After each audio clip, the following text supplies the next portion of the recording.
Hey guys, ഇന്നുണ്ടല്ലോ എവിടെയെന്ന് വെച്ചാൽ നമ്മൾ മെറീൻ എക്സ്പോയിൽ പോയിട്ടുണ്ട് ഗൈസ്. ഫസ്റ്റ് നമ്മൾ കാശ്മീരി എക്സ്പീരിയൻസ് ചെയ്യാൻ വേണ്ടി പോവാണ്. ഞാൻ കുറച്ച് ഷോയിൽ ഇടുന്നുണ്ട്, അത് കാര്യമാക്കണ്ട. നടന്നിട്ടാണ് ഗൈസ്, കണ്ടോ.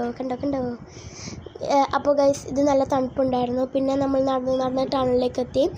ഞാൻ വീഡിയോ ഷോർട്ടിൽ തന്നെ നിൽക്കാമെന്ന് വിചാരിച്ചു ഗൈസ്. പിന്നെ ഞങ്ങൾ കുറച്ചും കൂടി നടന്ന് നമ്മൾ മെറമെടുത്തും ഗൈസ്.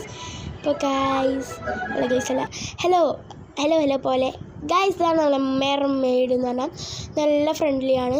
പക്ഷേങ്കിൽ ഈ വീഡിയോ കുറച്ചുള്ളതുകൊണ്ട് നമ്മൾ പെട്ടെന്ന് എക്സിറ്റ് പോകുന്നതായിരിക്കും. നമ്മൾ പോയിട്ട് കുറച്ച് എല്ലാം കാണിക്കണ്ടേ. ഇത് ഇപ്പോൾ നമ്മളെ വീഡിയോ ചിലപ്പോൾ നിന്ന് പോകും ഗൈസ്, അപ്പോൾ സ്കിപ്പ് ചെയ്യരുത് ഗൈസ്. അപ്പോൾ ഇതാണ് നമ്മളെ റെഡ് മത്സ്യകന്യക, ചുവപ്പ് വെള്ളം. ഇത് കണ്ടിങ്ങനെ ഹേർട്ടാക്കും ഗൈസ്. കണ്ടാൽ നല്ല ക്യൂട്ട് കാണല്ലേ. എനിക്ക് ഭയങ്കര ഇഷ്ടപ്പെട്ടു. ഇത് ഫിലിപ്പീൻസാണെന്ന് പറഞ്ഞത്, അറിയില്ല. അപ്പോൾ ഇതെനിക്കിങ്ങനെ നമ്മൾ രണ്ടിങ്ങനെ കൈ ഇങ്ങനെ പിടിച്ചിട്ട് ഞാൻ പറഞ്ഞു ഇങ്ങനെ പിടിക്കാൻ വേണ്ടി, രണ്ടിങ്ങനെ വയ്ക്കാൻ വേണ്ടി, ചീസ് ചെയ്യാൻ വേണ്ടി പറഞ്ഞു. നേരെ ചീസ് ചെയ്ത് അപ്പോൾ ഗൈസ് നമ്മൾ പെട്ടെന്ന് തന്നെ എക്സിറ്റ് അടിച്ചിട്ടുണ്ട്. അവിടുന്ന് കുറേ സാധനങ്ങളെല്ലാം നോക്കി നമ്മളങ്ങനെ വീഡിയോ വൈൻഡപ്പ് ചെയ്യുകയാണ്.